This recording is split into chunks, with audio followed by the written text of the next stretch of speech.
Reforming Heart, hari ke-103.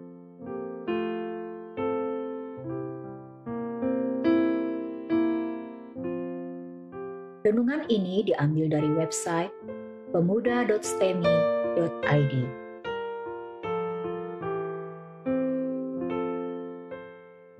Tema renungan hari ini adalah Elia dan Raja Ahab. Mari kita membaca Alkitab dari 1 Raja-Raja 16 ayat ke-29 sampai 17 ayat ke-24. Demikian bunyi firman Tuhan. Ahab menyembah Baal. Ahab, anak Omri, menjadi raja atas Israel dalam tahun ke-38 zaman Asa, Raja Yehuda. Dan Ahab bin Omri memerintah 22 tahun lamanya atas Israel di Samaria. Ahab bin Omri melakukan apa yang jahat di mata Tuhan, lebih daripada semua orang yang mendahuluinya. Seakan-akan belum cukup ia hidup dalam dosa-dosa Yerobeam bin Nebat, maka ia mengambil pula Isabel, anak Etbaal, raja orang Sidon, menjadi istrinya. Sehingga ia pergi beribadah kepada Baal dan sujud menyembah kepadanya. Kemudian ia membuat mezbah untuk Baal itu di kuil Baal yang didirikannya di Samaria. Sesudah itu Ahab membuat patung Asyera, dan Ahab melanjutkan bertindak demikian, sehingga ia menimbulkan sakit hati Tuhan Allah Israel lebih dari semua raja-raja Israel yang mendahulinya. Pada zamannya itu, Hiel, orang Betel, membangun kembali Yeriko.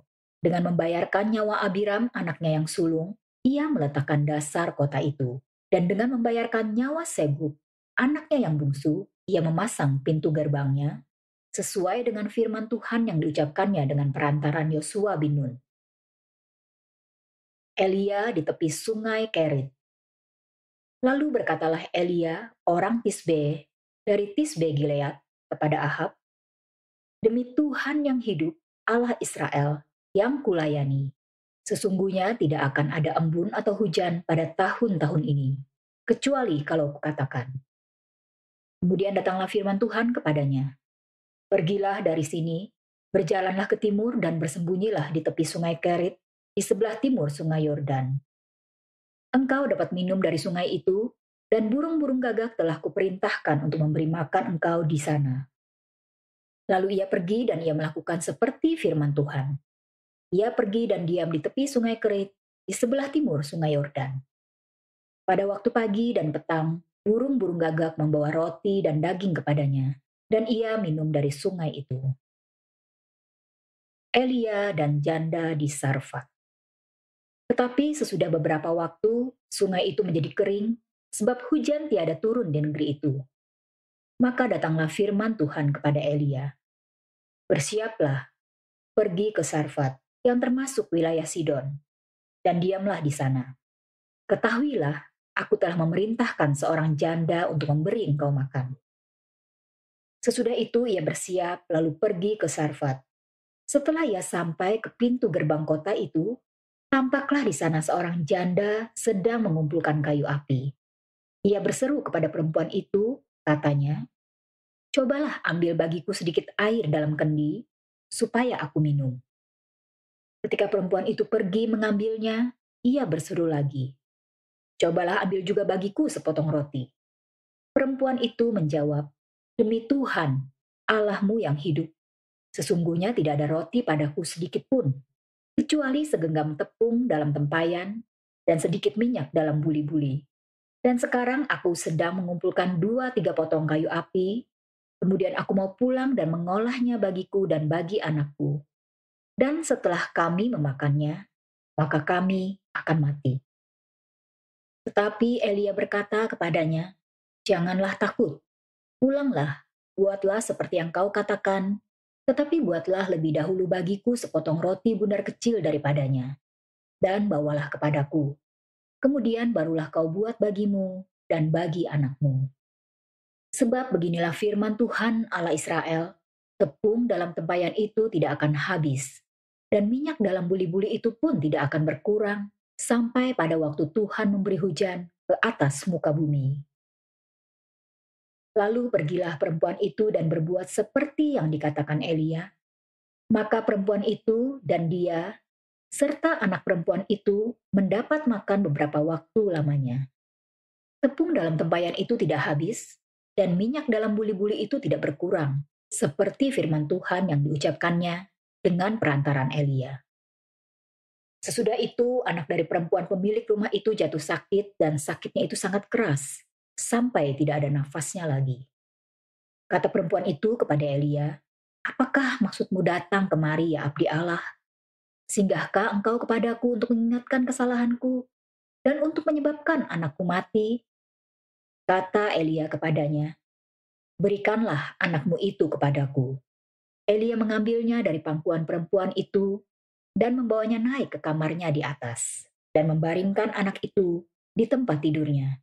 Sesudah itu ia berseru pada Tuhan, katanya, "Ya Tuhan, Allahku, apakah engkau menimpakan kemalangan ini atas janda ini juga yang menerima aku sebagai penumpang dengan membunuh anaknya?" Lalu ia mengunjurkan badannya di atas anak itu 3 kali dan berseru kepada Tuhan, katanya, "Ya Tuhan, Allahku, pulangkanlah kiranya nyawa anak ini ke dalam tubuhnya." Tuhan mendengarkan permintaan Elia itu, dan nyawa anak itu pulang ke dalam tubuhnya, sehingga ia hidup kembali. Elia mengambil anak itu, ia membawanya turun dari kamar atas ke dalam rumah dan memberikannya kepada ibunya. Kata Elia, "Ini anakmu, ia sudah hidup." Kemudian kata perempuan itu kepada Elia, "Sekarang aku tahu bahwa engkau abdi Allah dan firman Tuhan yang kau ucapkan itu adalah benar."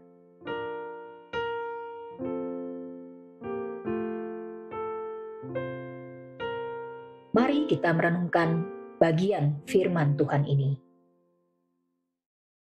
Setelah Omri mati, Ahab menggantikan dia menjadi raja.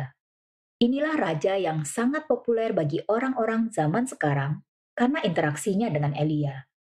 Sebenarnya Elia lah yang populer, tetapi Ahab juga terkena dampak popularitas Elia karena dia adalah raja yang menjadi lawan Elia.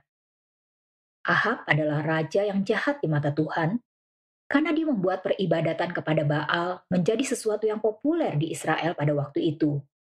Ayat 30 mengatakan bahwa Ahab lebih jahat dari raja-raja sebelumnya. Dia adalah orang yang sangat tekun menyembah Baal. Dan inilah yang membuat dia lebih jahat dari raja-raja lain. Dia juga mengambil Isabel, seorang perempuan yang sangat jahat, yang merupakan keturunan Raja Sidon. Jadilah mereka pasangan raja dan istri raja yang sempurna di dalam kejahatan dan kefasikan. Baal dianggap sebagai dewa kesuburan. Orang-orang timur dekat kuno percaya bahwa Baal ini mempunyai kemampuan untuk bangkit dari kematian. Baal juga dipercaya sebagai dewa hujan. Dialah yang menurunkan hujan. Demikian yang dipercaya oleh para penyembahnya. Selain mendirikan mezbah bagi Baal, Ahab juga mendirikan mezbah bagi Asyera. Asyera merupakan dewi sembahan dari Isabel. Dewi ini dipercaya juga sebagai dewi kesuburan oleh orang-orang di Kanaan. 1 Raja-Raja 16 ayat ke-33 mengatakan bahwa hal ini menyakiti hati Tuhan lebih daripada hal-hal yang pernah dikerjakan oleh raja-raja sebelum Ahab. Di tengah-tengah pembahasan tentang Raja Ahab, tiba-tiba muncul ayat 34 mengenai pembangunan kota Yeriko. Apakah kaitan ini dengan keseluruhan narasi? Ayat 34 mengatakan seorang bernama Hiel dari Betel membangun kembali kota Yeriko. Ia harus mengalami kematian 2 orang anaknya, yaitu anak sulungnya dan anak bungsunya dalam proses membangun kota itu. Ini sesuai dengan kutuk yang diucapkan Yosua di dalam Yosua 6 ayat ke-26. Mengapa Yosua mengucapkan kutuk itu? Kutuk itu diucapkan supaya orang tahu betapa berat dosanya orang-orang yang ingin menghidupkan kembali budaya dan agama Kanaan setelah dihancurkan oleh Israel. Bukan kota Yeriko yang dilarang, tetapi budaya di tengah-tengahnya lah yang dilarang oleh Tuhan. Larangan itu ditekankan dengan mengatakan kutuk ini.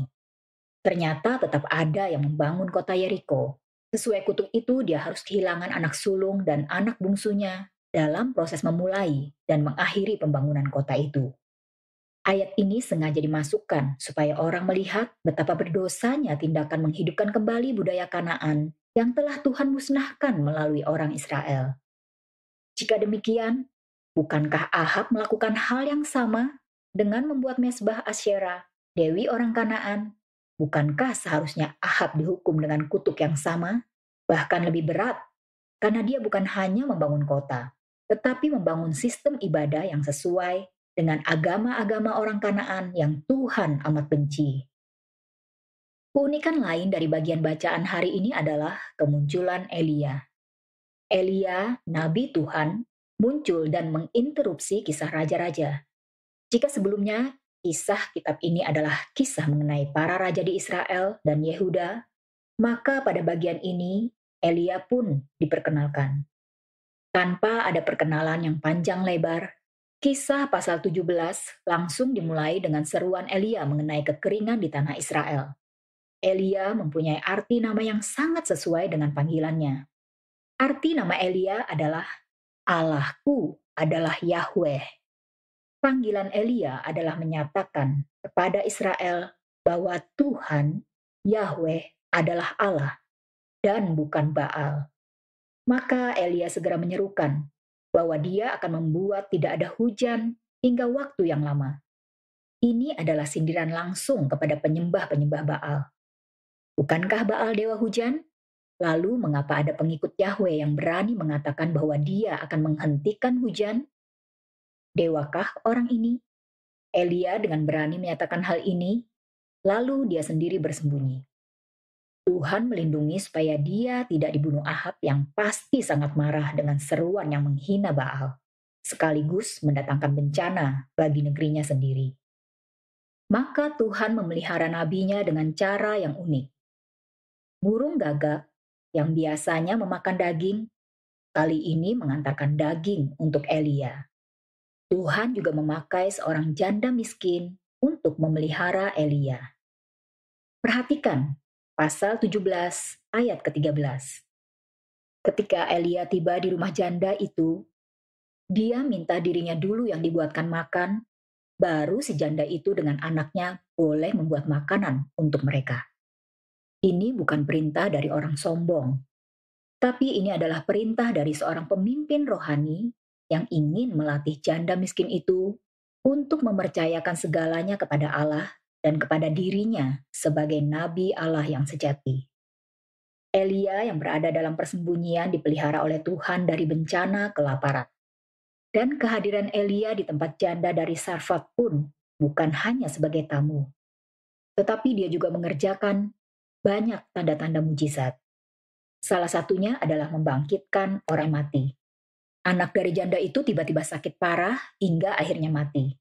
Elia datang untuk mendoakan dan memohon sambil merebahkan badannya di atas badan anak yang telah mati itu. Ternyata anak itu hidup kembali. Betapa besar sukacita yang dialami oleh ibu ini.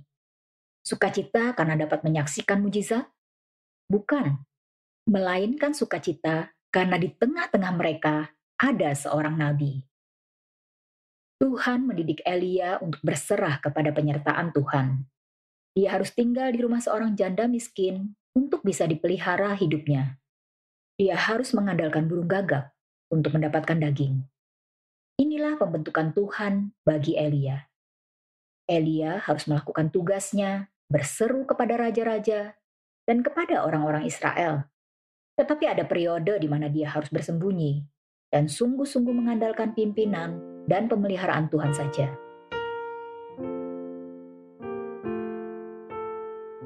Dari perenungan firman Tuhan ini, ada 3 hal yang kita bisa tanyakan ke diri sendiri. Yang pertama, apakah keberdosaan dunia ini telah merasuk ke dalam diri kita, sehingga kita pun, sama seperti Ahab, rindu memasukkannya ke dalam kehidupan Kristen kita? Mulai dari kebiasaan menghibur diri dengan segala macam hura-hura dunia ini. Kehidupan menikmati minuman keras dan obat-obatan, kehidupan yang bermain-main dengan kuasa kegelapan. Apakah semua ini masih berkuasa di dalam hati kita? Jika iya, maka pasti keinginan terbesar kita adalah mengadopsinya dan menjadikannya Kristen.